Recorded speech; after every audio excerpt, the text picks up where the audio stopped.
Shirt show. All right, let's go. Shirt show! Talking shirt! Shirt show! Talking shirt! Shirt show! Talking shirt! Shirt show! Shirt man! All right, episode 119 of Shirt Show. We're talking with Mike from Modest Merch in Illinois. Let's go! Hey, beautiful. Hey, Andy's daddy. Daddy. Daddy. Hey there, babe. You're looking real hot today. I wish I was there. Andy's dropping the kids off at the pool, so Oh, here I am. what's going on there? Just hanging out. How's your day? It's been a lot of paperwork, sitting at my desk and typing. Gross. Yeah, It's the worst. I know. That's what I've been doing for the past couple days. Paperwork? Yeah. Just like invoicing? Or bill collecting? Just like invoices and random emails that I didn't want to do and shit that takes hours. Did Andy put all those boxes back by the window? Empty boxes to look like you guys are busy? Yeah, it's all. I mean, those are the only boxes we have, so Right. it's just those. He's like, I really got to show people that I'm busy. Like, look how busy we got. 10. There's 10 maybe. We're such a busy shop. Cool. So tell me about your week. What did you do? We were closed for Labor Day, of course. It's a paid Did you holiday guys do for anything everybody. fun? No, I actually worked on my art website for like 2 days. Like, Oh, that's literally fun. stared at my computer and just tried to work on it to make it new. Did you just update a bunch of like prints that you have done and everything? No, it's just like, I have a Squarespace website for my art, and it's 7.0, and they came out with a 7.1 that's way cooler, but you can't just automatically convert over. That's dumb. So they make you rebuild it. That's how they That's what I've get been you. working on. Yeah, it's still a work in progress, but literally that's what I did. Is there a bunch of stuff up there for sale right now? On my Etsy site, yeah. Yeah, what is that? If you just go to joannehool.com, there's a link to my shop, and it'll take you right to Etsy. You can see all my prints and my paintings. That's what I love to do. And feet pics? Yeah, for my OnlyFans. Right. All Makes the sense. toes. A special link, right? I mean, I gotta be a That's sugar what you should mama do, for Joanne. 80 somehow. You're talented. You could draw little drawings on the bottom of your toes and sell those pictures, Polaroids. That would be weird, but I mean, never say never, Exactly. Fuck it. right? YOLO.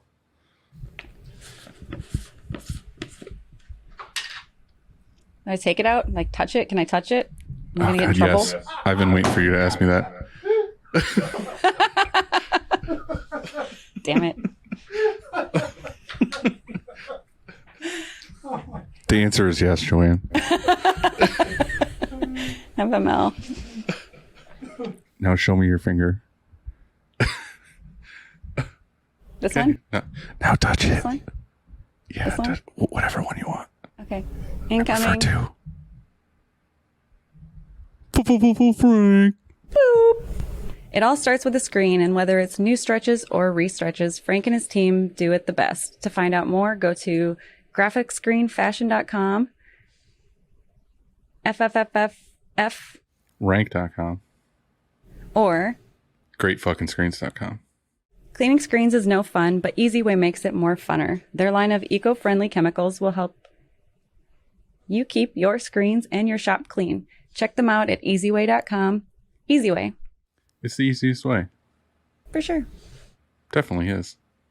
Let me go see what he is. Hold on. Nope, don't you leave, Joanne. Sit your ass down.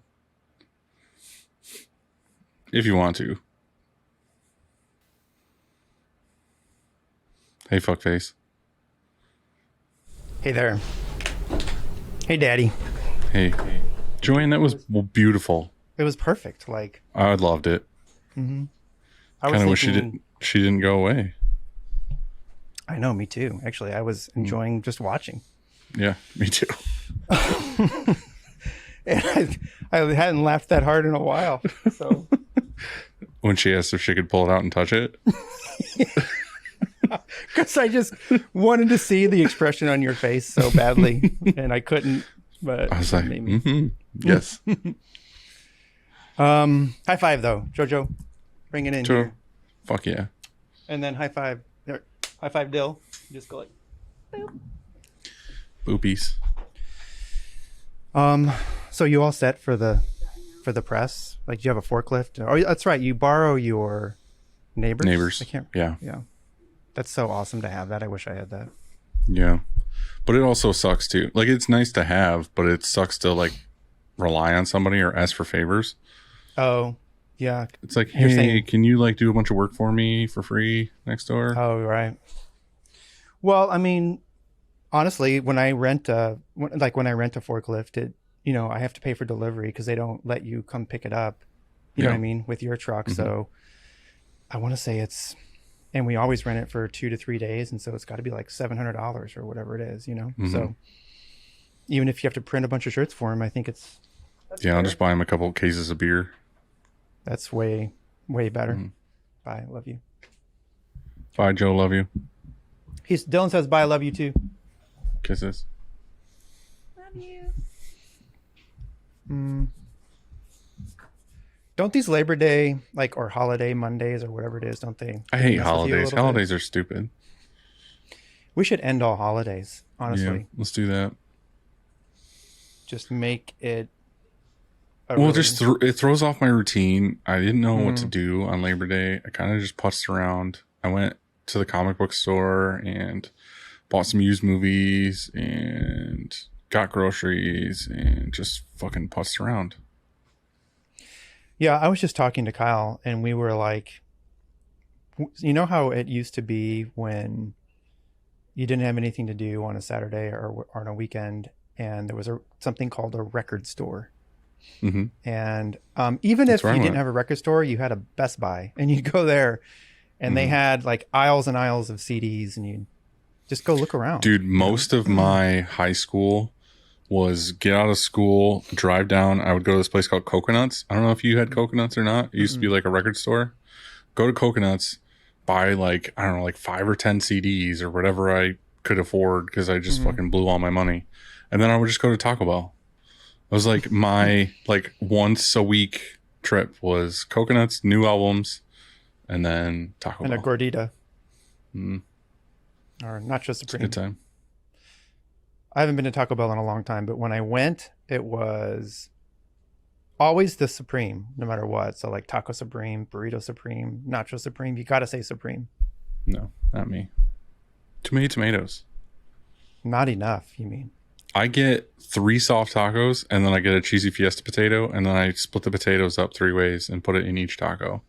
So I have like a taco with potatoes in it. That's genius. I think you got delicious. something there. Yeah. Although it needs, you need to say Supreme next time. You need Supreme on it. Well, you can do Supreme. I won't. I'll do bland as fuck because that's my style. All right. Fair enough. Yeah. So- did you have a Chromaline tip you need me to read? I do, but also I have to talk about Action Engineering. And did you know that they make all kinds of accessories printers need, including a tabletop dock for pallet tape? So like right now, I don't know how you guys do it. Well, you pallet tape, you change your pallet tape once a year, something like that, right? Mm-hmm. Pretty much every couple months, every 2 months. Yeah, well, we change ours more frequently. And so they make we have an extra set of pallets. And so we could do this where you are taping up changing pallets station. off press. Yeah. So you're not, because every time, if you have 14 on our 14 color, 16 pallets, I mean, that takes fucking half hour, Yeah. And so you could. 1/2 hour. Is that what I said? No. Oh. 30 minutes. Okay. Yeah. 30 minutes. Mm-hmm. 6 one, half dozen another. I think that's how it goes. Sure. What was I saying? Oh, yeah. So you can go to actionengineering.com to check it out and buy it. Yes. I don't have one, but I'm thinking about it. All the seriously. accessories you can think of for a screen printer, they have. So just go buy the stuff from there. Good people. You look good. Thanks, man. It's Look hoodie really season good. now. It did cool off a little bit here, but I think today it's in the 80s, so not It's like heavy. 62 here and rainy. I love it. Yeah, it was raining all Labor Day weekend here. I think I told you that. This is old news. Hey, can you share with us what you're going to be doing? This special project, secret, top secret, classified. I don't know if I can, honestly. I just had to sign paperwork today. Sounds And there's official. like a ton of stuff in there that's like, don't talk about it. Other than that, I have a bunch of other shit going on. If you don't know already, Andy and I are speaking at this year's Print Hustlers. So that'll be fun. Yeah, we're talking about what to say. So we'll have to figure that out in the next month or so. Yeah, we mentioned this on the last episode, and I think on the last one too. So we're hammering this home. Yeah, fucking go. Don't be that guy. Don't miss out. You're going to have FOMO. Just come hang out. It's fucking Texas. Let's eat barbecue and get hammered and fucking swing dance and shit. Go cow tipping. Yeah, dude, I 100% go cow tipping if you come and you want to. Let's You're do it. down. It's not my fucking cows. So we're skipping. Chad's gonna seriously hate us this episode because Who cares? we've got We're just shooting the jumping shit, all over the bud. place. Okay, I'm fine with that. Yeah. Who else is a partner that we need to talk about? Well, we've got Graphic Source. Look, can your shop use a little or a lot of help in the art department? If so, you're going to want to go to 1-900hotstuff.com and get in touch with Nicholas or Lucalis. You like that? Yeah. Or eucalyptus. Eucalyptus. That's their new. They just hired. Right, the new guy. Yeah. Yeah.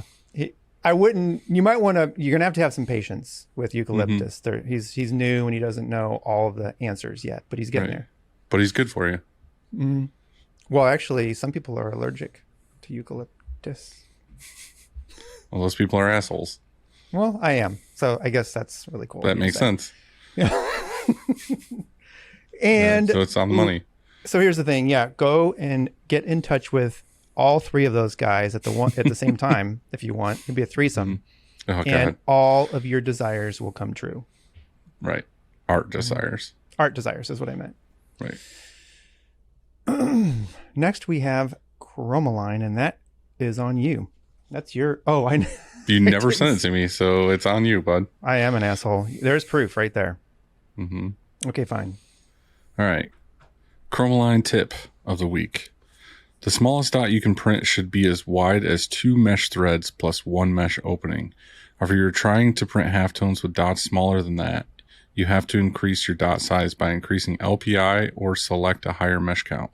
And as always, go to chromaline.com to watch Kevin's videos and learn all about the screen room. Let me process this. So the smallest dot you can print should be as wide as 2 mesh threads. Yeah, because it needs to land on 2 threads in order to have a full dot. And if you are curious about this, or we're not saying enough and we're just confusing the shit out of you, go to Kevin's going to be at ISS Fort Worth, right? He is. And he's going to be speaking on all of this. And I sat through some of it when I crashed Kevin's a little while ago in Utah. And he dives deep into this stuff. So you should either go to chromaline.com, watch a video, or come to a seminar and watch him do it live. Fact. One other thing you should do is you should go to shirtshowofficial.com and look at the events page and add to it if you have any sweet events print related. And you should go to the Be Our Guest page and sign up to be a guest on the show if you really want to. Or you can go to the merch page on there and get a Shirt Show shirt. You should do that. You should do all those things. Our guest today has had a wild year. Wouldn't you say, Dylan? Yes. What are you doing? Looking at my phone. Okay. When you're done, let me know, and I'm gonna introduce our Go ahead. important. I'm just getting all my info ready for the podcast. Oh, okay. That's smart. Our guest today has had a wild year, and his name is Mike Golotti from Modest Merch in Chicago, and he is joining us in 3, 2, How are we? Good. How are you, dude? I'm good. How's things? Are you finally back to work now and everything? Yeah, I've been back. I keep losing track. I think it's been over a month now. But, like, I keep telling myself, oh, I've been back a couple weeks. But, like, I'm pretty sure it's been like a month and a half at this point. The 12th will be 5 months from when it happened. And I think I took almost 3 months off. So, yeah, I think I took 2.5 months off even. But So for the people that don't know, what happened to you? so Tell us the story of that night. is that where we're starting? All right. That fateful night. So, yeah, like, basically 5 months ago, I almost died, that's the easiest way to put it. And I'm lucky I'm still here. I'm a little hurt. I'm a little roughed up, but I'm lucky I'm here. I collect, restore, ride, old vintage mopeds. So people mix them up with scooters all the time. I got to clarify that, but they're old. Am I allowed to swear on here? Yeah, fuck yeah. All right. They're old piece of shit 2-stroke mopeds from the 70s and 80s, but typically the early 70s, late 70s. Basically a lawnmower with a bicycle with a lawnmower engine. So what's the difference between a moped and a scooter? A moped, does it have pedals? So mopeds do have pedals. The whole point of moped is motor and pedals, and that's how you get moped. Scooters do not have pedals.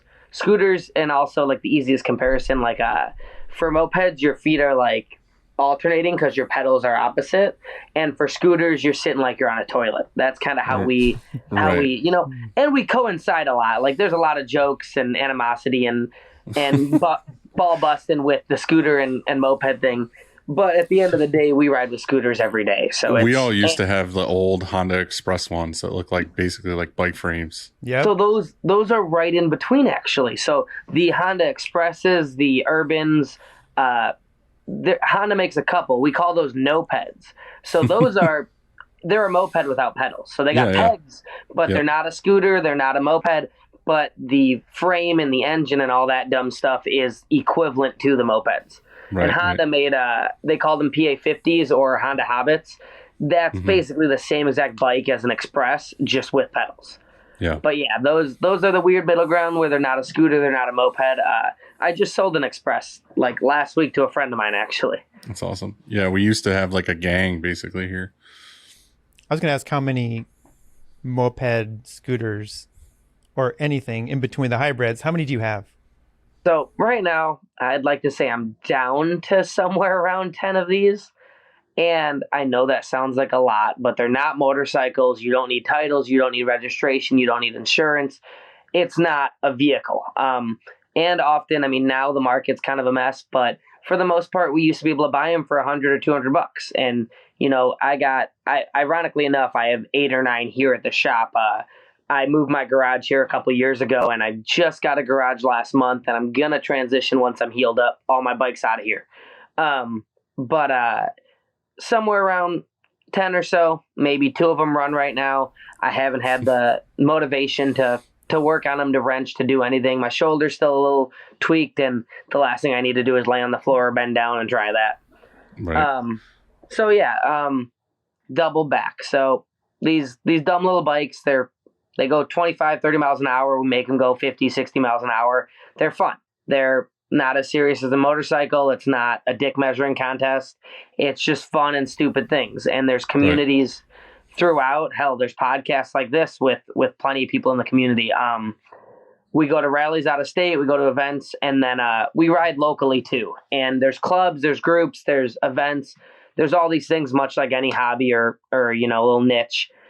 And so we do weekly rides here in Chicago, as do most of the communities. And we had it was the first ride of the season. It was a little chilly, and I wasn't going to host one, and I wasn't going to get out there and ride. And a homie got one together, and I was like, screw it, let's go ride. So I bundled up, and I rode with more than I usually do. I had a t-shirt, not a t-shirt, but a long sleeve, a sweater, and a light jacket, and I had pants on. And I'm usually shorts and a t-shirt guy.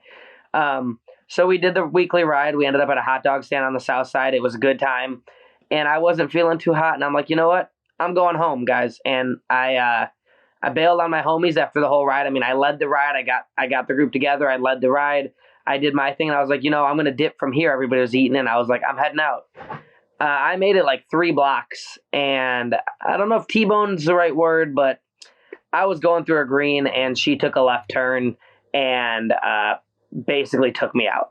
And it's wild to look at the maps of my city, of the city, and that to see, like, I was with 10 of my friends, like 3 blocks straight down one street before this happened. So it was a matter of minutes after me bailing. I don't remember much from it. There was never an oh shit moment, which I've had hundreds of those over the last 10 years on these dumb little bikes. I've avoided disaster. This just happened, and ironically enough, we have a video. We have the traffic cam, and if we didn't have that, I'd probably never know if it was my fault or not, or I'd never know what happened. Did you see her coming at all? I did not. I mean, in the video, I don't know if you guys have seen the video. I put it out there. I put my feet down. So I grab my brakes and I drag both feet on the floor, and I'm trying to stop. So I did see her in some fashion. I was aware of it when it was happening, but in my brain now, I don't recall anything. So you lost memory of a few minutes before, or just a minute before, I guess, and then anything after? I mean, what do you remember after? Were you conscious? No, I was not conscious. So I remember leaving my friends, and that's it. I think there was like one thing in my head at one point where I'm like, I remember flying through the air. I don't recall that anymore. I remember saying that, and I remember feeling that. But so I remember bailing on my friends, saying bye to everybody, and then I woke up in the hospital and I didn't know where I was. I wear a full face helmet, as most of us do, thankfully, and I think it might have saved my life. My helmet wasn't too roughed up. Basically, like, the way I look at it is my left leg took the most of it. My left leg was the impact. Her front passenger hit my left leg and just snapped me like a toothpick, man. Both bones in my leg were, I was told it was a compound fracture, I believe is the term. They were through the skin. I never saw it, but apparently my bones were shooting through my skin. And it like, I'd like to think the helmet helped, because I rode without a helmet for 5 years.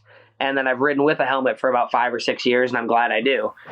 Is there no helmet law in Chicago? No, we do not. We have eyewear law, but no helmet law. And when we travel on these dumb little things, like some states they do have it, some they don't. Right. And I rode without it for years, and I'm glad I wear them now. Yeah, for sure. So, like, just a normal night out, we'd ride every Tuesday. I've hosted these rides for the last 5 or 6 years. We got out there, did it. I was heading home from the south side, so it was a good like 30-minute ride or so. I'm a north sider here in Chicago, and it happened as soon as I bailed. And it was one of those things like. So lesson learned: don't bail on your homies, right? Well, you strength in numbers. I mean, I wasn't feeling hot, and I was like, I want to head home, and that's part of an anxiety thing, and I don't want to go down that path. But I was like, you know what, I'm heading home, and it is kind of strength in numbers to an extent. Like, I've got the video. You can see me on the traffic cam coming from down the block. There's no reason for her to not have seen me, but she still didn't see me.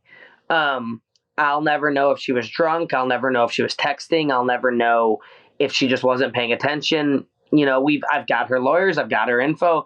All of that. That's a whole different can of worms and a mess. But at the end of the day, the system's kind of fucked, and she's not responsible. Solely. How is she not responsible? She's responsible to an extent. I mean, we have the police report, which the police report was her side of the story and all that. But I believe she has someone in her corner in terms of cops, but I don't know. She works at a law firm, so she's got that going for her. But at the end of the day, I've had a lawyer since day one, and I still don't even have her insurance policy. At the end of the day, she's broke, and I can't sue. It's the worst case scenario. My lawyers told me. I've had a dozen other lawyers tell me. But the brass tacks of it is we take her to court, especially with the video. She took a left turn. I'm going through a green light. We sue her. We win. We walk out. She files for bankruptcy. And then I lose the insurance policy. And the insurance policy is a third of my medical bills, not to mention loss of work, chronic pain, everything. So it's kind of just been chalk it up to shit happens. This sucks. Right. It's worst case scenario. Every lawyer I've spoken to has told me, outside of my lawyer that I have hired, and everything, it's just worst case scenario.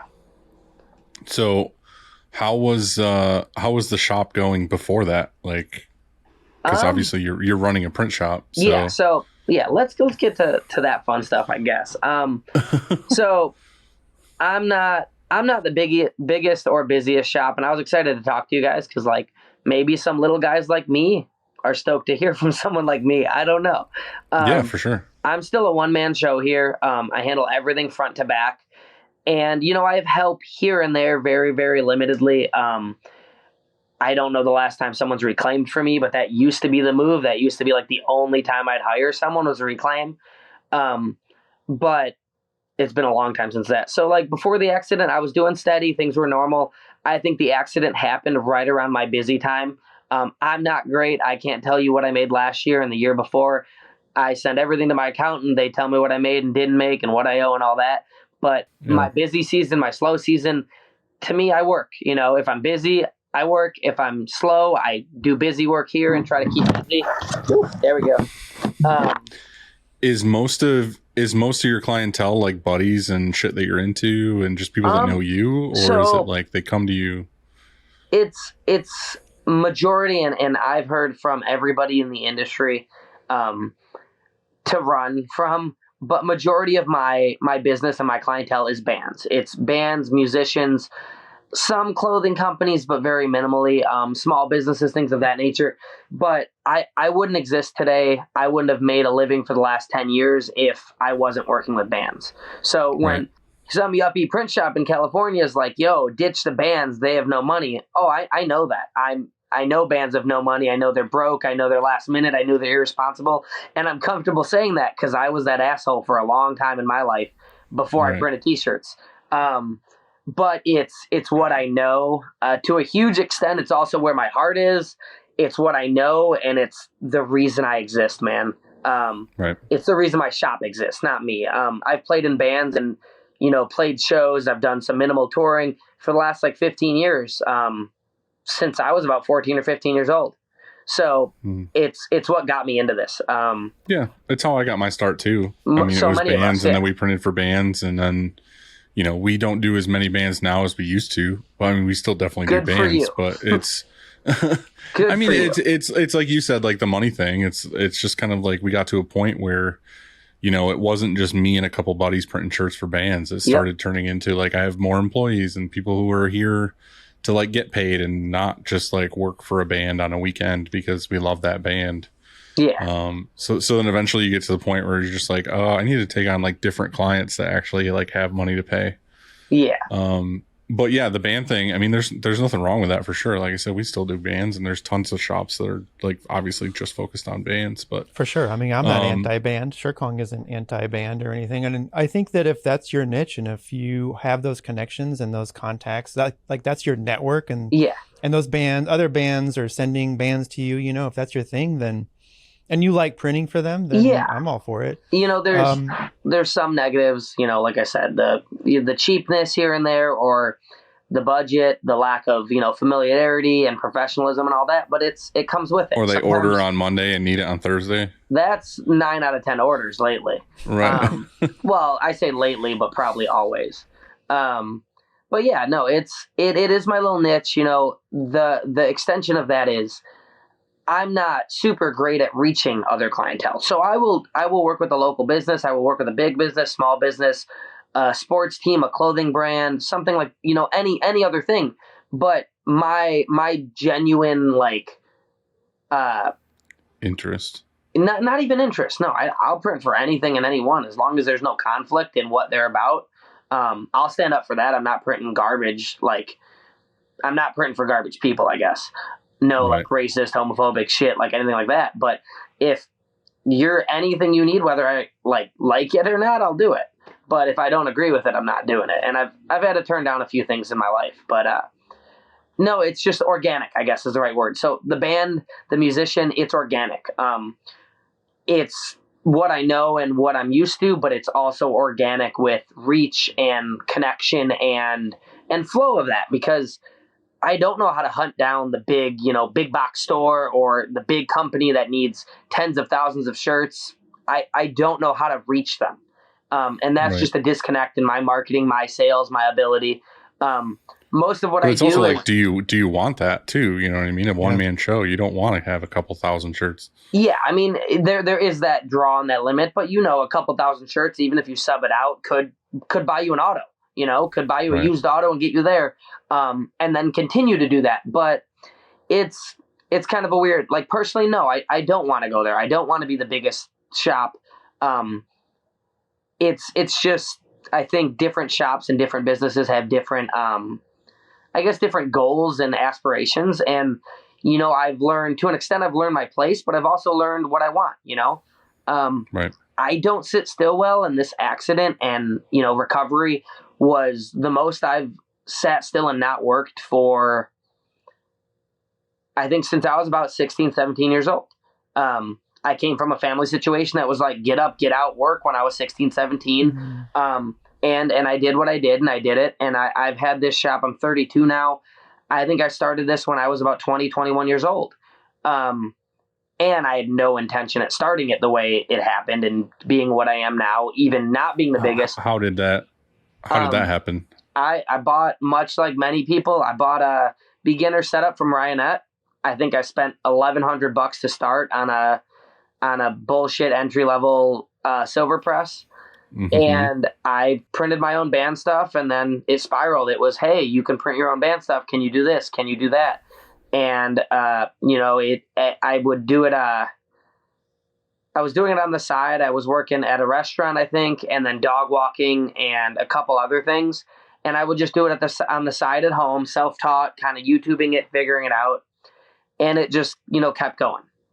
So I did work in one other shop, actually, and I'm curious to know if you guys have ever had a guest on that has worked there, ironically enough. But it is the cesspool of people, both inside the print shop and outside the print shop.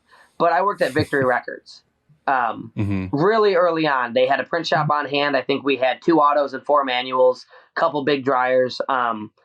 There's good and bad with all that, but I was about 6 or 8 months into printing when a friend of a friend offered me the job, and I took it. And it wasn't a terrible experience for me. It was kind of a piece of shit company and situation, and there's never anything good to say about that company, and they're dead now. But the print shop was its own thing, and it was great. My manager was great. The people in there were great. And I learned a lot. It was cool to do that, and I was still doing my own thing on the side, and I only stayed there about 6 months, and then I haven't looked back ever working for anybody since. What were you doing there? So when I got hired, I was given the position of I could be a printer or I could be a shop hand. And I was 20, 21 years old. It was a major record label at the time. It's bands I look up to. Oh, I yeah, get for cues sure. from bands on that label. Hell, I'm going to see Silverstein tonight, I believe. So, like, it was a big deal for 20-year-old me to be like, holy shit, Victory Records. So they offered me the printing position or the floater position. And I was like, I can't print for Victory. Like, I can't handle that. I'm still new, whatever. And then a week into being there, I took the floater position. I didn't want to be a printer.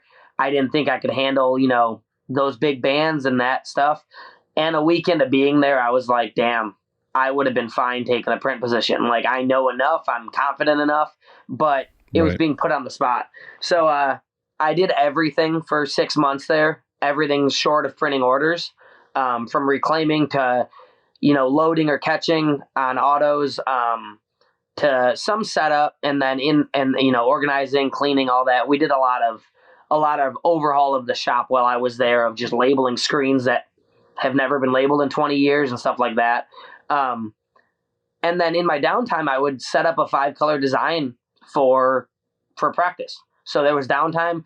I would set up a day to remember or Carnifex or stuff like that. Just full colored stuff, print 3 prints or do a couple tests on backs of scraps, run them through, and then tear them down. And that, I think, that was a cool feeling of hey, I'm printing designs for these bands, whether I'm printing them or not. But at that time I cared a little more than I do now. It felt like more of a big deal than does now.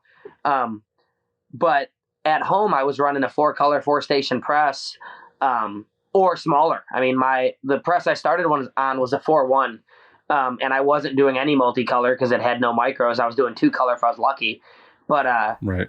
I got an Antec later on and a Vastex later on, and a couple here and there. And I was doing multicolor stuff at home, but Victory was where I started. And it was just like they hired other printers. I knew I couldn't move up, and I wasn't busy at home, but I wanted to print more. And I just kind of bailed like the 21-year-old I was and said, fuck this, and never looked back. And now I'm still kind of just winging it as a full-time business owner. So when you left there, you were just like, it just gave you more confidence to do it on your own and just be like, fuck it, this is what I'm going to do? Kinda. So when I left there, I lined up a dog walking position, which is something I'd done before. And I was like, I'm going to walk dogs full time or part time and as my main gig, and I'm going to print on the side. And as soon as I got that interview lined up and it was fine, and they're like, we want to hire you, something like flipped in my brain that I was like, I don't want to do both of these. And I wasn't busy. I didn't have heavy demand at home. My now ex-wife, but my wife at the time, she supported me for a couple months, or supported us, and she helped out in me, quitting my job and kind of doing solo. And, we were both entrepreneurs and business owners she still is, and I still am now, but for the duration of our relationship, we were both kind of on our own. She might not have been at that point. So, it wasn't a business. I was just, hey, I want to print shirts for bands and clothing companies or whatever. I don't want to work for anybody.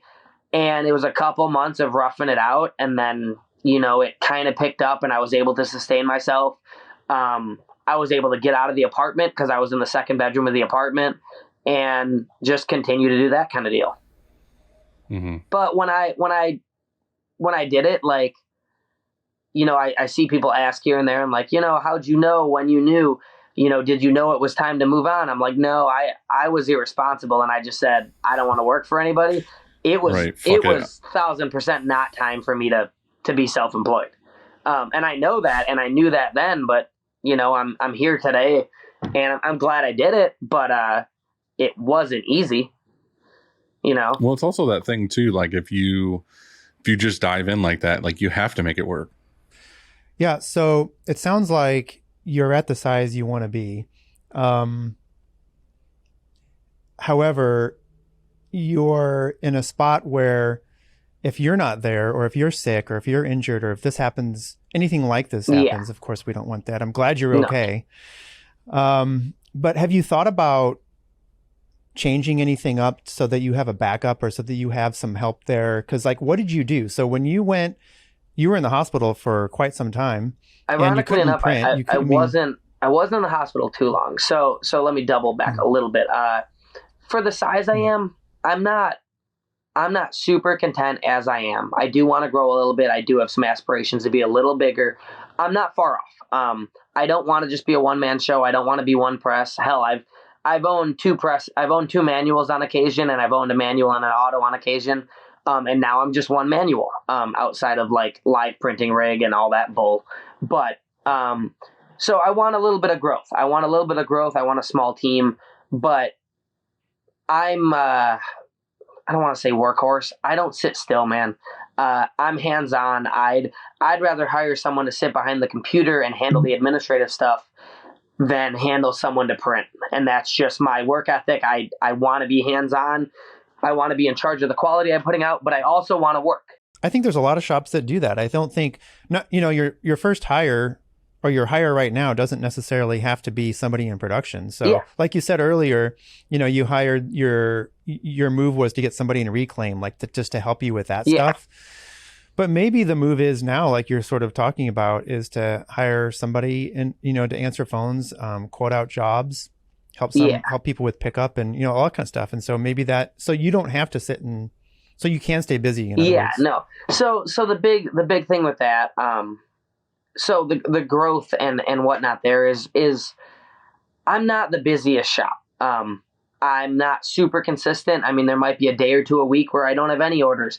A lot of that caters to my work ethic, and I push orders out a lot quicker than I need to. And if I have an order, I'm going to do it regardless if the deadline's 2 weeks or not. I'm going to do it in 2 days. That's just kind of how I work, how I function. So, I've never been, at times I've had spurts of it, but I've never been 2 or 3 or 4 weeks out of orders. Even when I'm slammed and I've got a dozen or 2 dozen orders on the plate, they're still done in 2 weeks. Even when I tell somebody it's going to be 15 to 20 business days, I'm still done in 5 to 7. So it's the necessity for hiring someone. I haven't gotten past that point of absolutely needing someone. I've had someone come help for reclaim so I can print all day and I can have screens ready. I've had someone fold and box and do stuff like that. I've tried to teach people the ropes with setup and prep and burning. A lot of the help I've had, or some of the help I've had, has more so been like interest and me educating people and people being interested in it. Right now, I say it likely like an apprentice, but I have someone helping me here and there once or twice a week. And she's been great, and I'm trying to help her how she wants to be helped. She's got experience in shops, and they weren't fulfilling her how she wanted to be. And I'm just doing my best to, show her the ropes and help her where she wants to learn. And at the same time, she's helping me, pack up orders, fold, and keep things flowing a bit smoother. But I've wanted to restructure. This accident put a lot of things into perspective. Most business owners would pivot and immediately outsource everything. And that's where my brain went as soon as I got out of the hospital. I was only in the hospital for 4 days. They sent me out with a crutch, no cast, no boot, no air boot, nothing. They literally just were like, go ahead. And I've been raw dogging it since and kind of just winging it.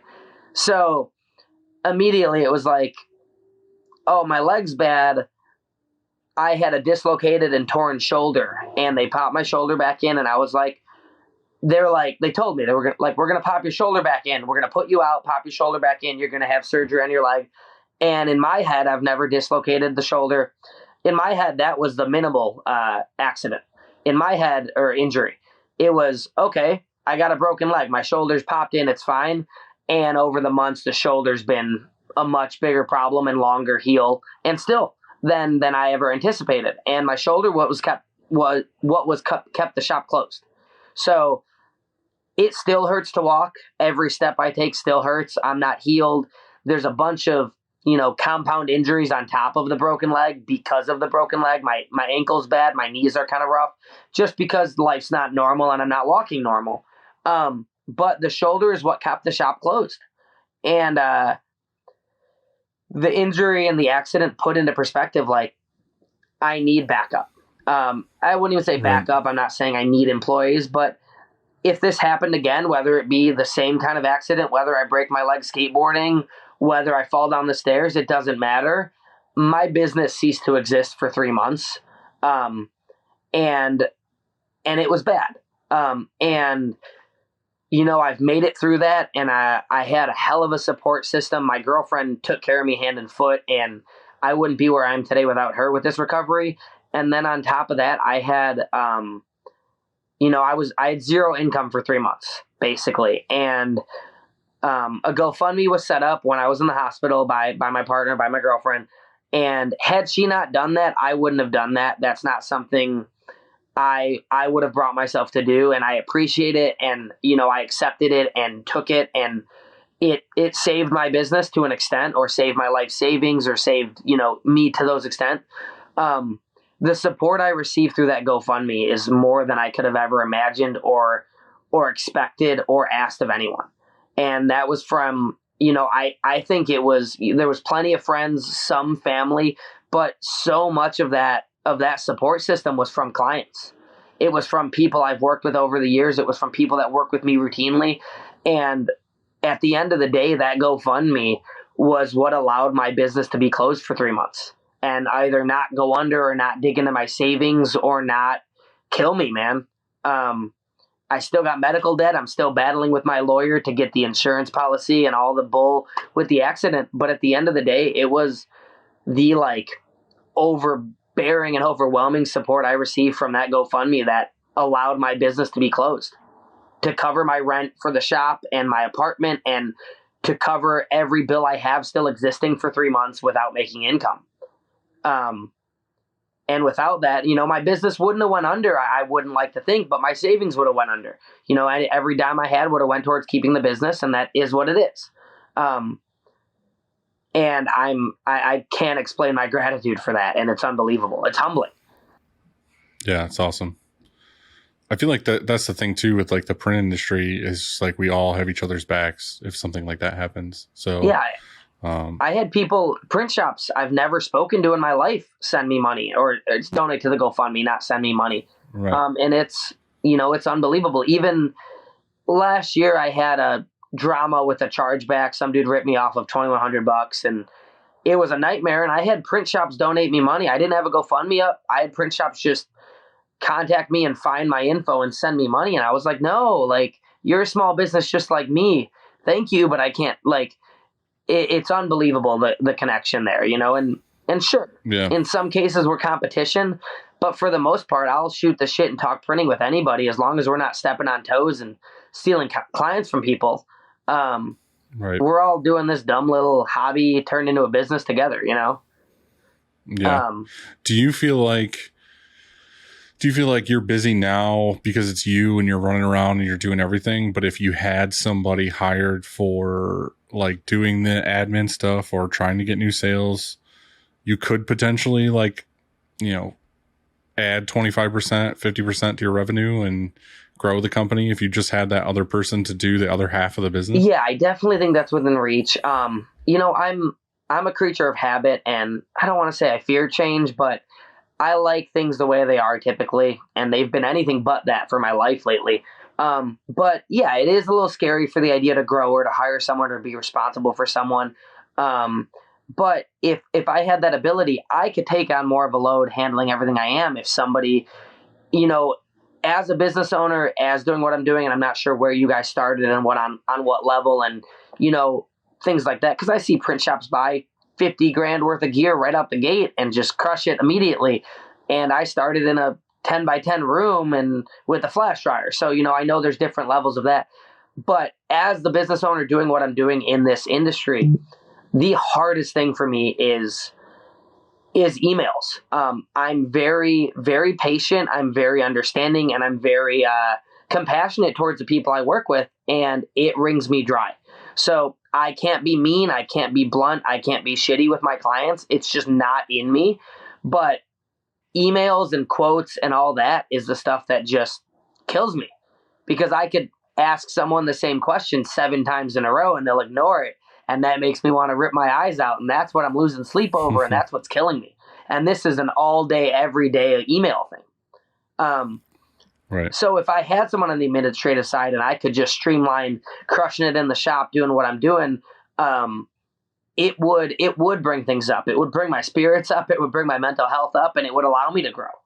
And then maybe need help. I'm just thinking that if you hired someone, like, especially after the accident, and thinking about like, oh, how do I make this better so this doesn't happen again? Not that anyone wants you to have that happen again. It'd be crazy if it happened again.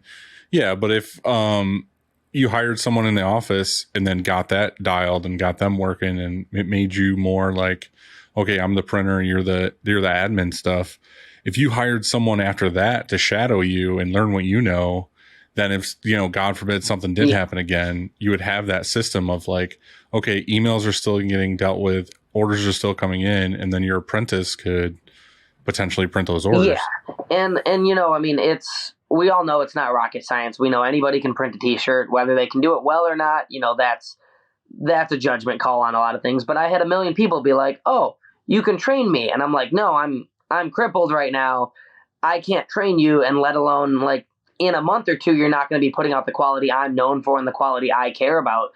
I was heavily looking for someone. I was looking for the opposite of what you just suggested. So through my whole recovery, especially once I was off the medication and a little more, getting there, I was looking for someone to replace me, and I would sit right here. We're in my office right now. My warehouse is 10 feet behind me. I was looking for someone to replace me, and I was going to sit in the office and handle emails and handle everything. I was in a state of, I was still in pain. I was still recovering. My leg and arm still didn't work, but I could drive and I could get here and I could do it. I just couldn't print. So I was looking for someone that just knew how to run a press, where I would handle the emails, give them the details. Hell, I could probably even prep some of it. And they just run the press without needing a babysitter. And I couldn't find that. And ironically enough, a couple weeks after I just said, fuck it, and started working through the pain and toughing it out here, I got hit with a friend of a friend who was more than qualified. And her timing was bad. And I told her that. I was like, damn, where were you last month? But it's good to know, she was in a position where she's like, I'm looking to make a switch. I have all this experience. I haven't worked in print in a little bit, but she might be more qualified than I am. And I've been doing this solo for 10 years. And even that left me thinking, like, what if I still take her on? But, that was me sitting still for 3 months. I'm like, I want to work. I'm still working through pain right now. I still can't lift my arm above my head. I still have maybe 4 hours on my feet before my knee and my ankle are like, yo, you can't walk for the rest of the day. And it's a trade-off. It is what it is. I'm making money, but I'm working through pain and I'm dealing with it. But I don't think I'm in any position to hire someone right now. I'm not, Why not? Super busy. I'm making it work. The working through pain sucks, but I'm making it happen. I'm doing it. So what I think maybe this is the move then is to just get a contract shop lined up, and you can make sure. So in other words, you could send them an order and just to test to see like it meets your quality, it meets your standards, have that contract shop lined up. Something, even just if you want to get away, or what if you're just even sick for 2 weeks and you can't make it to the shop, you don't want to have to shut down. You don't want to have to tell your customers, hey, it's going to be a month before I can get you your shirts. And so, for those people listening that are just one man or one woman or one person shops, I think that's super important. And that's maybe the lesson that you even learned too, is that you have something set up. It sounds like, and I mean, because I'm learning from this too, is that it's just to have a backup, have a contract shop that can print, and then also maybe have somebody that can help you with admin stuff, so it just doesn't have to shut down, because shutting down for 3 months, I can't imagine. That's just so my big thing with that. I don't know how you did it. I guess the GoFundMe saved your butt, like you said. Yeah, the GoFundMe. I mean, if the GoFundMe wasn't there, I would have ate into my savings. And we recently, it's so a lot of this is my work ethic. So I know contract printing is a very real thing in the industry. It's a standard in the industry. It's very common. Tons of people offer shit they don't do in shop and outsource and do it. I outsourced one order and he was fantastic. His quality was great. He was awesome. My goal right out the gate was, as soon as I was coherent, a week after my accident, or not a week after, but a week after being home, I was still heavily medicated. Hell, I was for 2 months because the pain was so bad.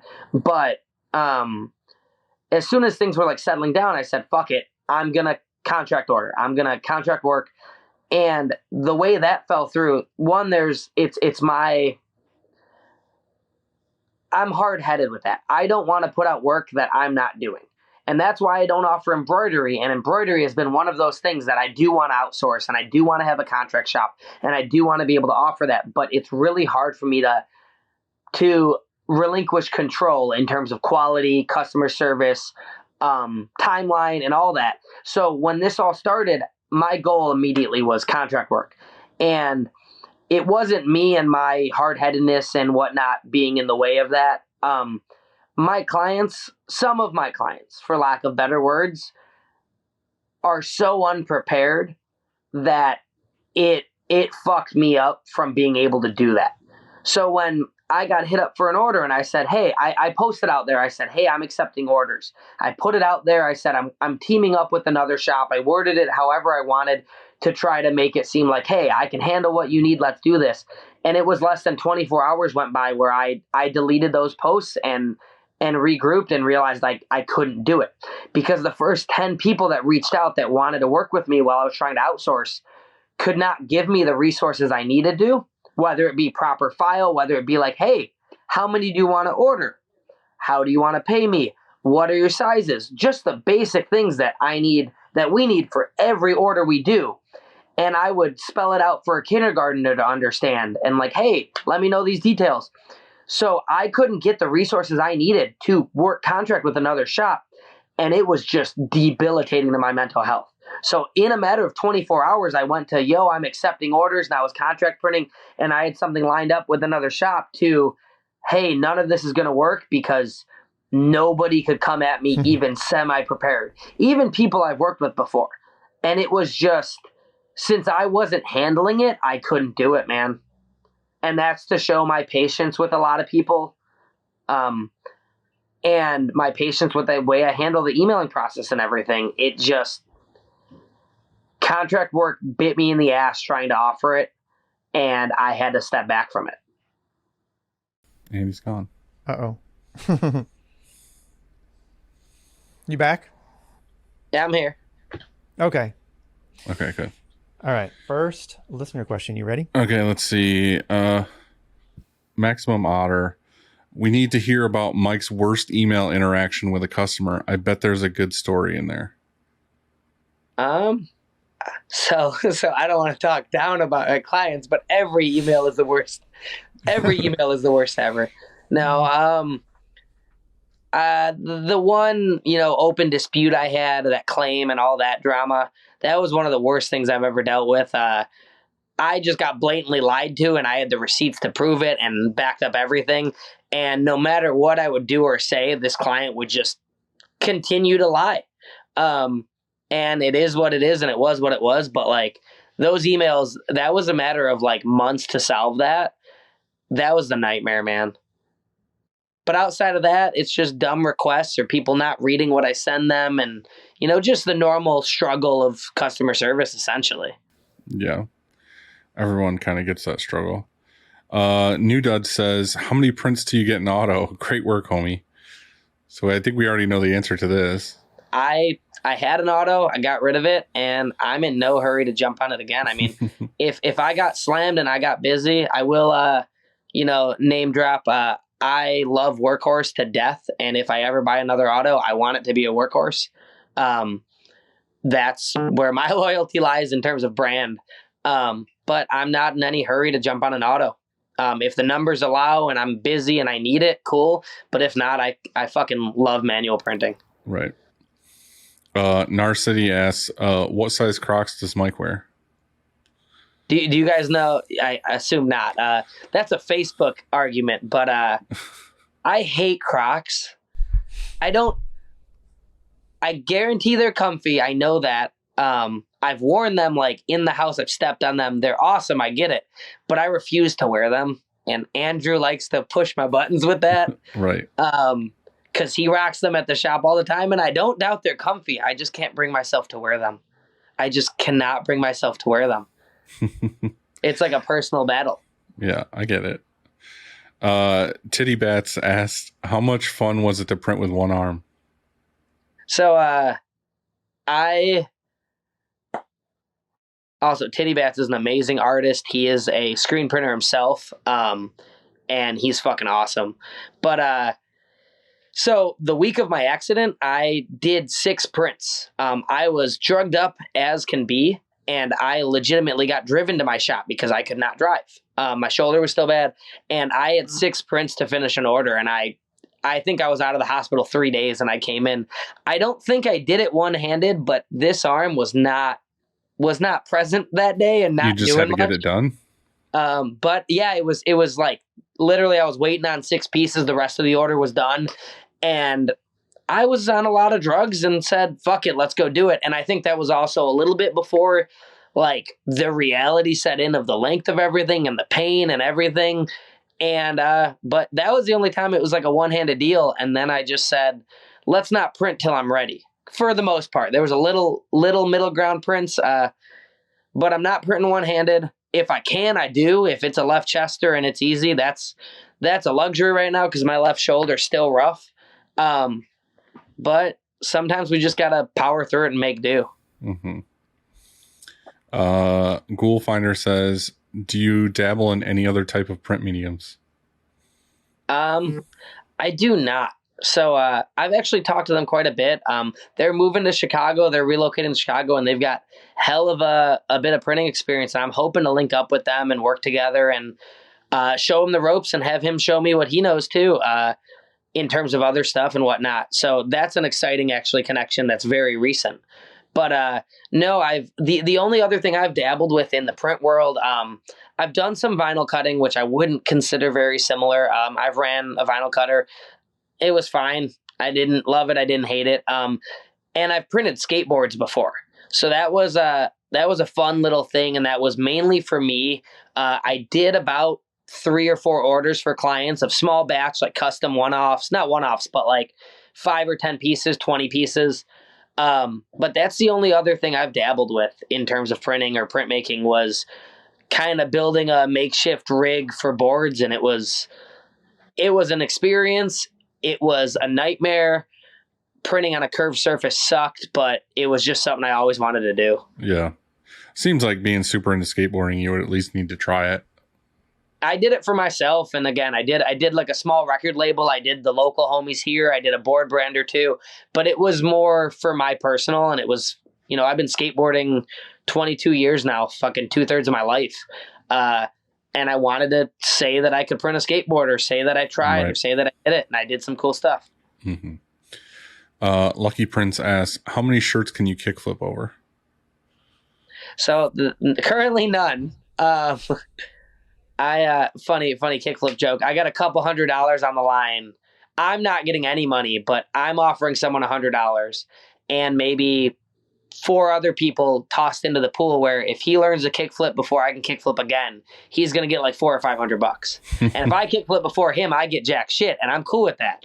But we're motivating an old homie who rips a board like crazy. He just doesn't do kickflips. But I really like in whether it's a joking question or not, when I saw that, I considered it. And I was like, well, what's a stack of 50 look like? What's a stack of 100 look like? And we're talking height and width. I'm going to give a literal answer to this. I think I could kickflip 50 shirts flat on the ground. Right. Well, when you get it back on it, you got to try it. In my prime, not hurt. But 50 shirts is the height of a deck. It's just longer. So it's 6 or 8 inches. But that's a fun one. That's like I wonder, and I really thought about it, but I think I could do a batch of 50 once I'm back at it. Full Bleed Manufacturing ask him about how he feels about the designer getting tagged, but not the printer. I like to bullshit my way with some printers here and there, and we vent. I don't know if you guys are familiar, and I don't want to blow up the spot, but with Screen Printing Shittiest, are you both in there? Mm-mm. So there's a Facebook group called I try to stay off of Facebook as much as possible. Good for you. Good for you. There's a Facebook group called Screen Printing Shittiest, and it's just shop owners talking shit like about the bullshit we deal with. And I don't even know if he's in there, but we've chatted on Instagram recently too, a bunch. I've posted reels about it. I vent about it on my stories. It's not that hard to tag the people you work with. And it is an everyday deal where my clients, my customers, whatever, they don't tag me. And then it goes a step further where like they'll tag their homie that has 100 followers that drew their art, and it might look like a line drawing on a notebook and it's nothing fancy. But if they tag them and don't shout me out, it bums me out because we're all in this small business, like local thing together. And your reach goes a long way for tagging me. You might have, 30 people in bands that follow you that need merch. So it's a little pet peeve of like, it is such an easy, minuscule thing to do. I feel that. And it goes a long way, and it goes, I don't care if you're the biggest band or the smallest band or the biggest company or smallest company. If I post your shit, I tag you. And, I've tagged pages with 50 followers. I don't care. I'm going to shout you out. I'm appreciative of you working with me and choosing to work with my shop, that I'm going to shout you out where I can. So that's just a little pet peeve, and he's chatted with me about it. And like, it seems universal of like, people just don't go that extra step of like giving a fuck. And I get it. If I was the biggest shop or like, 10 autos and there was no name to the face and you not tagging me, sure. But like, I'm the little guy. I walked you through the process. emailed you personally, dealt with you at all. It's just a little pet peeve of like, why can't we all just spread the support there? Let's see. At that one shop has a question, but I'm trying to navigate how to ask it. It sounds like he's saying, like, did we ever have an obstacle to overcome that kind of like took us like 50-50 out of the shop, kind of like you with your accident? Yeah. Were you able to keep it going? And are you glad you did so you didn't have to give it up? I think the way I read that, and this was a couple days ago, it seemed to me like he was asking, or they, I'm not sure, was there a point where you were 50-50 on if I should give up and quit and pack up or keep going, is kind of how I read that, whether that's right or not. Yeah, that makes sense. But like, I've been all in for 10 years, somewhere around that. If I quit or let go, it's not just quitting or letting go. It's giving up. And to me, that's never an option. I don't want to work for anybody else again. I'm not comfortable with that. I'm not happy with that. And it's not even from a financial standpoint. Cause like, you guys know, like the whole, like, what is the joke of like entrepreneurs give up working 40 hours a week to work 80 or whatever the joke is. I just don't think I could ever look back. And sure, shit happens. People fail. Businesses go under. I'm not immune to any of that, especially in the pandemic and everything we've dealt with. But to me, I'm just, if it's a 50-50 option, I'm going to keep swinging. I'm going to go until it's 100% done is kind of the way I'm going to give it my all until I can't do it anymore. That's kind of the way I look at it. Right. Good or bad. Right. Let's see. The Javerine asked, is there anything you wouldn't print? What's the wildest thing you've printed?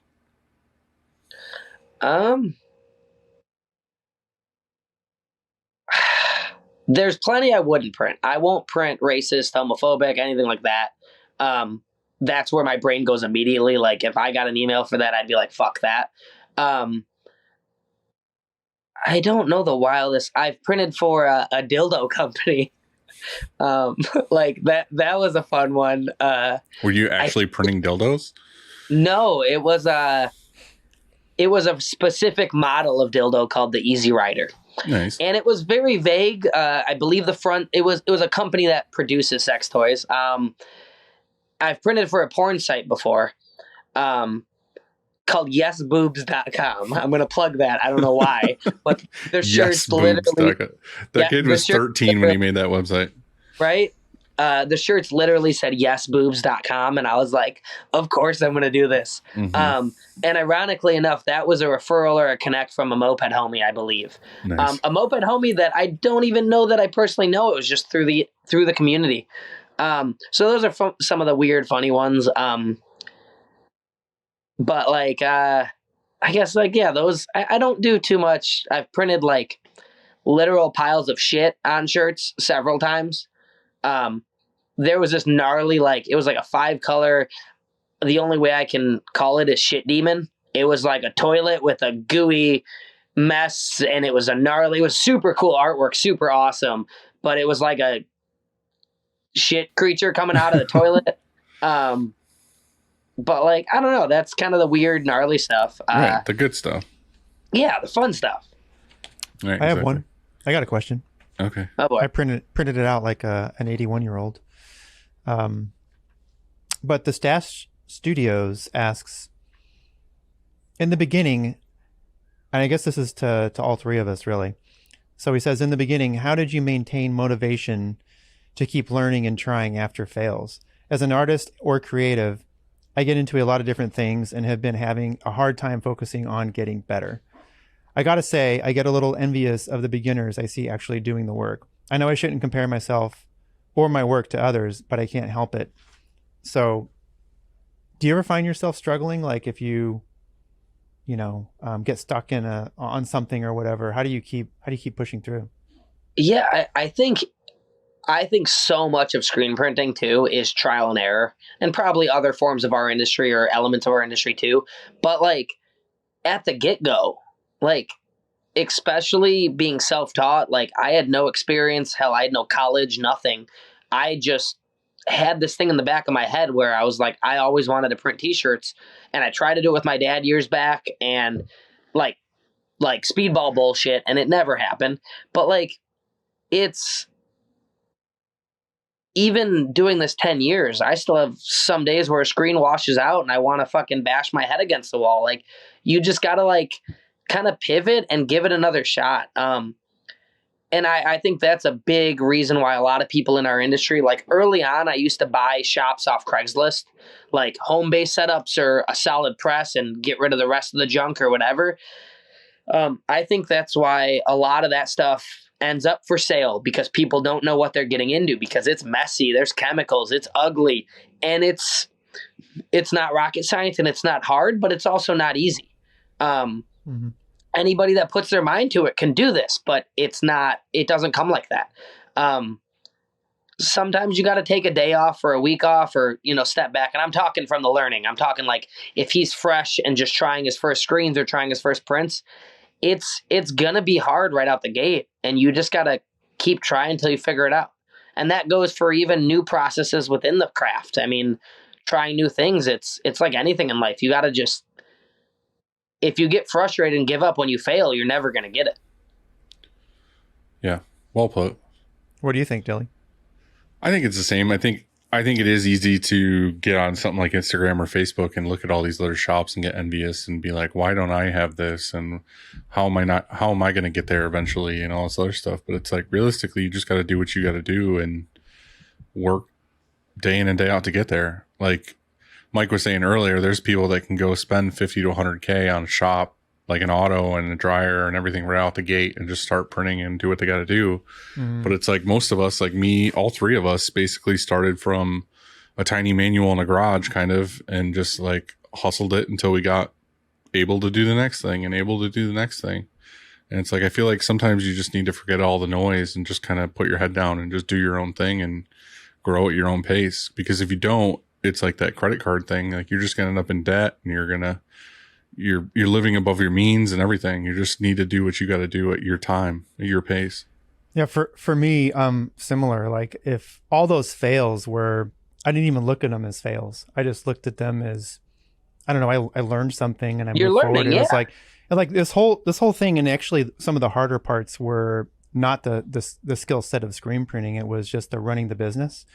And it's a game, really, and I always thought that when I got my ass kicked, I just respected the game. Like, holy shit, respect.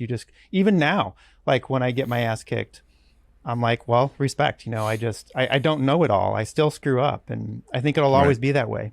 So it doesn't. But we're only human with that. Like, learning is all we can do from it. I mean, in terms of the failing and the keeping at it, and like, where do you catch yourself? Like, it's cancerous to compare yourself to others in any circumstance. And him saying that, like looking on Instagram or Facebook or whatever and seeing those shops or when I'm going to get there, hell, I still have that. I see people that have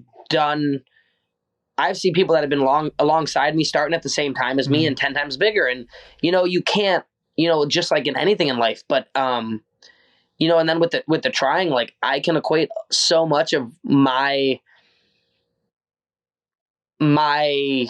way of living and my determination and so much of what I do to skateboarding. I've done the same trick 1,000 times to land it once. And yeah, that was failing. But like you said, you didn't look at it as failing. You looked at it as learning. And I mean, that's an every day, every week, every month deal for me for the last 22 years of my life. Like, you don't give up when you fail or when you see someone doing better than you. And, I'm not the toxic positivity guy. I'm a complainer, and I'm a negative guy. So this coming from me. But yeah, you don't, you can look at somebody doing better than you and want to get to that. Sure. But don't bring yourself down and be like, why can't I do that? Because everybody's got different things. And I think like, sometimes in my industry or in our industry, I've looked at the people that started with a full setup and spent 50 grand. And I've looked at them like, yo, you are privileged. You're the golden goose. You got that right up the gate. You didn't struggle. But I'm at a point in my life where, like, if I didn't start with that 4-1 in my apartment and struggle, I wouldn't be where I am today. Right. You need to I might be more of an asshole. Right. Mike, do you have any questions for us? I don't know. I'm not good at this. So I know both of you are quite a bit larger. How many employees do you both have? Andy? Currently today, 24. As of tomorrow, 26. Awesome. Yeah, I was telling Dylan earlier that there's 2 that are getting ready to join our team, and that'll do it. So like, that'll complete us. That's awesome. We will be completed for the year. That's what. How long have you been doing this? Started Shirt Kong in 2008, but didn't print our first print here until 09. So, I mean, it took a while we built. So the place I leased was just rock. Like the building was here, but there wasn't any concrete or anything like that. So we were the first ones. We were the first tenant in this space. And so it took a while to build it all out. That's awesome that you're still there too. Yep. Kind of. And then, same for me, 2009. Okay. 09, yeah. Mm-hmm. Yeah, I've been familiar with you over the last couple of years, Andy, but I feel like I've known Dylan and his shop since I started printing. I'm bad with my timeline, but I think you're a little older than me in terms of shops. I'm right around 11, 12 years, but I wasn't a shop out the gate. I didn't put this name to my shop till X amount of time, and I had zero intention at starting a business. I was just printing my own band's merch and then printing other bands' merch. And then I quit my job and eventually it fell into place. And I can't put an exact date on when I started. But I've been familiar with your shop forever, just through the internet, man. Yeah. Well, that's my whole existence, basically, is our whole thing has always been online and social media and all that stuff. So yeah, I've been in everybody's face for fucking too long now. So, yeah, but I will say that, and I've said this before, that number of employees or presses or however many prints we print a day or any of that stuff, like that doesn't really matter. Like, yeah, it's interesting. And I love talking to other shops just to see how big they are or how they handle, shops that are like way bigger than us. How do you handle 60 employees? That's just so, it boggles my mind. 200 employees or whatever. Yeah. Like, and is your level of happiness still where you want it to be? Or would you rather be smaller? And so I don't know. It's a tough question, and I don't know that I'm at the size I want to be. Honestly, I don't want to be any bigger. That's for sure. I just don't, I mean, I've talked. Are you guys familiar with Relentless? Mm-hmm. So Nathan's fucking amazing, and I've chatted with Matt a ton. But like, I think they started close to when we started, when I started, and similar, small kind of garage situation, whatever, and growing. And like, I've shot the shit with him. I've hung out with Nathan 3 or 4 times. Every time his band rolls through, I go see him. He's a homie through printing, but I genuinely like his band, and I'm always super hyped to catch his band play and to just catch up with him. But like, he's told me, he's like, sometimes I wish we could, I wish it wasn't so big and so stressful and this and that. And like, right. We're so big that this and that. And, some people, they're fucking crushing it. I look at them and it gets me so hyped to see everything they do. And he's one of the best people ever, man. Nathan and Matt.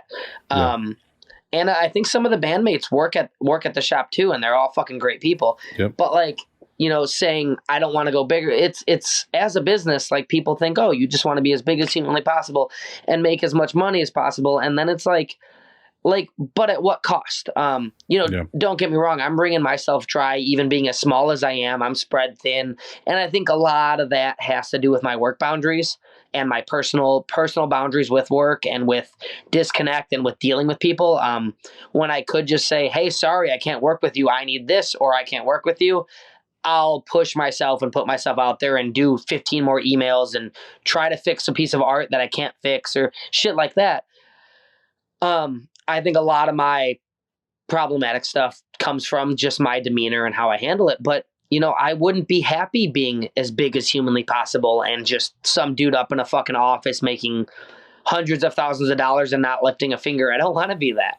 or even, bigger and just administrative Well, or You could always, have 300 employees and then have just one manual in your office that you run jobs on. right. All the other, Just pick and choose the jobs you want. yeah, you do the Yeah. ones you want. Any other questions? I don't believe so. Where are you located, Andy?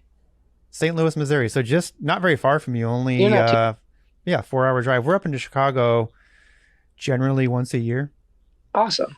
It seems If you're- but If you're like Andrew from Nar City, you're in Chicago more than I am. Mhm. That motherfucker, I love to see him travel. He travels so much, and he is in downtown Chicago more than I am because I don't go in the downtown. I'm just like, and I don't think I've ever met him, but he's in Chicago so often, and he's only in Iowa, but he visits Chicago all the time. Right. Same with me. I'm fucking there way too much. All right, let's do some quick takes. All right. all right, Mike, what's your pre-work day ritual? I'm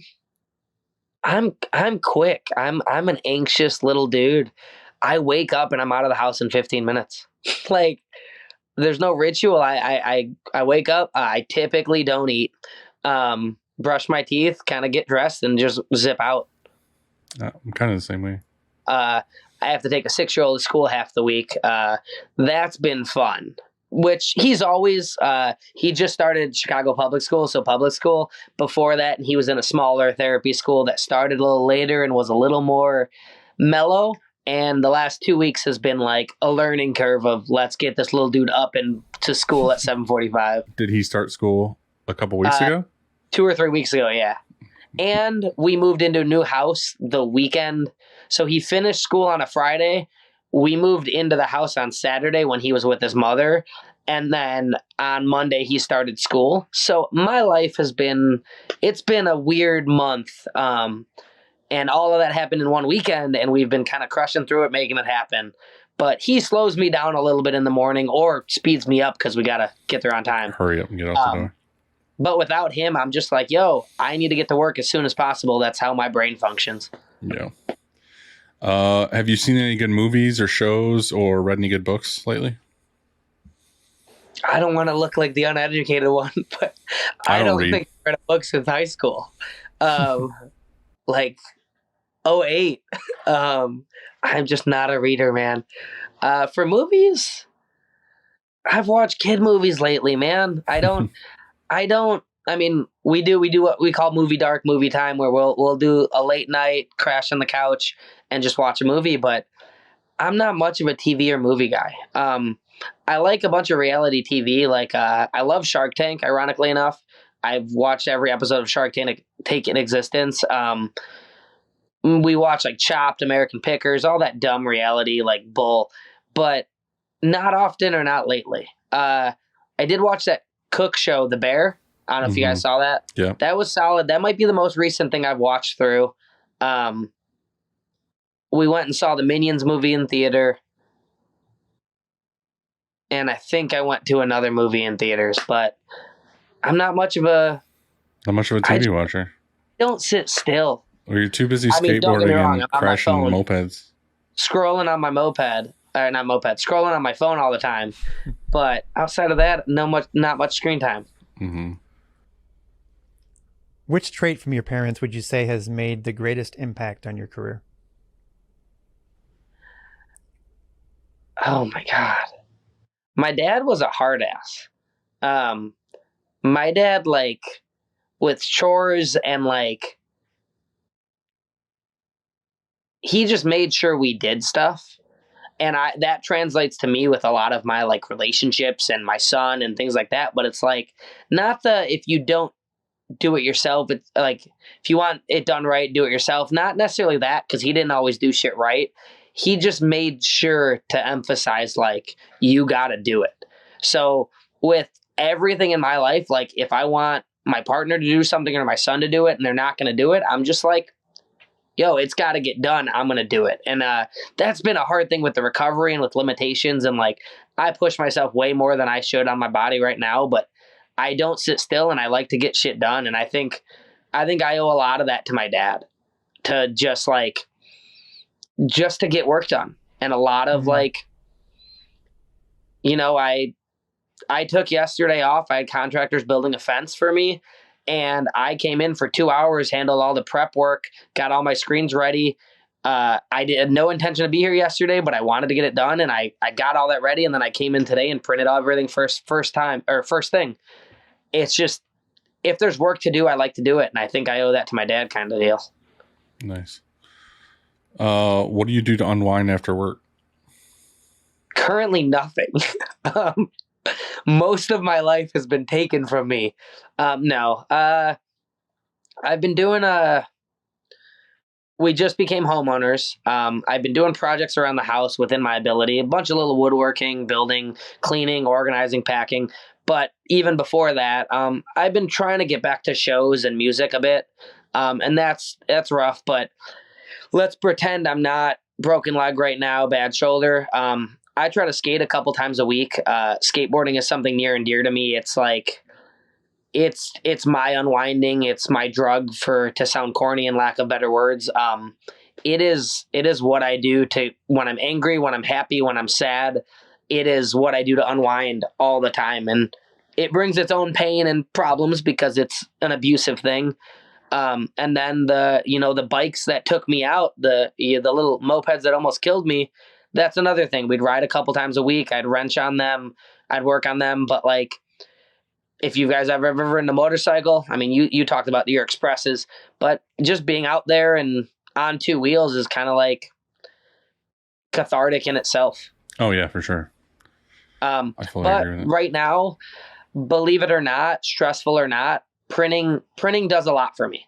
And losing the shop for those 3 months, I had knee surgery a couple years ago, and I was at the shop in 6 days after knee surgery. I put a brace on that was a straight brace where I couldn't bend my knee, and I worked through the recovery. This time, I lost the shop too. So back when I had knee surgery, I lost skateboarding and I lost mopeds, but I was like, fuck it, I'm going to go work. And this time, I lost everything, including work. So I can't explain, I don't need to go unwind. I come here to unwind sometimes, or more than not. That makes sense. If I'm stressed out or frustrated, I'm I want to go print. It's your safe space. It's, yeah. I always use this as an example, but I lost my mom about 4 years ago. And the day we pulled the plug, or she was actually gone, I left the hospital and came here because it's my happy place. I had no obligation to be here. I had no obligation on those orders, but and I was perfectly capable of skateboarding at the time, but I was like, you know what? I want to go work through this. I want to go work through it. And I can equate that to a lot less traumatic things in my life. I went through a divorce the last couple of years. Same deal. It is my happy place, and losing it for these 3 months, I'm so happy. I'm working through pain right now. It's a couple hours on my feet, makes me want to fucking crawl into bed and not move, but I'm stoked for those couple hours, man. I like what I do inside and out, besides the email. That's awesome. Yeah, it's fun, man. Annie? Yeah, final question. What's for dinner? Man, leftover Raising Cane's, probably. The hell is that? You've never It's had a Cane's? chicken. It's like a chicken strip. It's sort of like a Chick-fil-A. It shits on Chick-fil-A. Because I don't get the Chick-fil-A hype. Plus, they're homophobic assholes. But it is the best, streamlined, simplest menu ever. You go up their order, they have Texas toast, coleslaw, French fries, and chicken strips. And I think they have a chicken sandwich too, but it's like 2 items. It's fries and chicken, and it's fucking good. And we just had this conversation recently, and then me, my girl, and a friend of ours got there last night, and I got leftovers. It's either that or the barbecue we did on a Monday night. First time grilling at the new place. I got a bunch of brats and stuff left over. Nice, some leftovers. Yeah. Actually, scratch that. There is an event at my local skate park that they do once a week. We call it Wilson Wednesdays. I often donate shirts and hype people up and toss stuff out or promote there. And it's just a jam session once a week on Wednesdays. So glizzies, hot dogs all night if I end up there before the show. Nice. Well, thanks for making time for us, Mike. We appreciate it. No. I know we kind of went back and forth a couple times on when we can make this happen and whatnot, but I'm glad we finally got you on. Sorry for the technical difficulties on my end. No, you're good, man. No biggie. Be safe out there. Thanks for talking to us. See you, dude. See you, man. Have a good one, guys.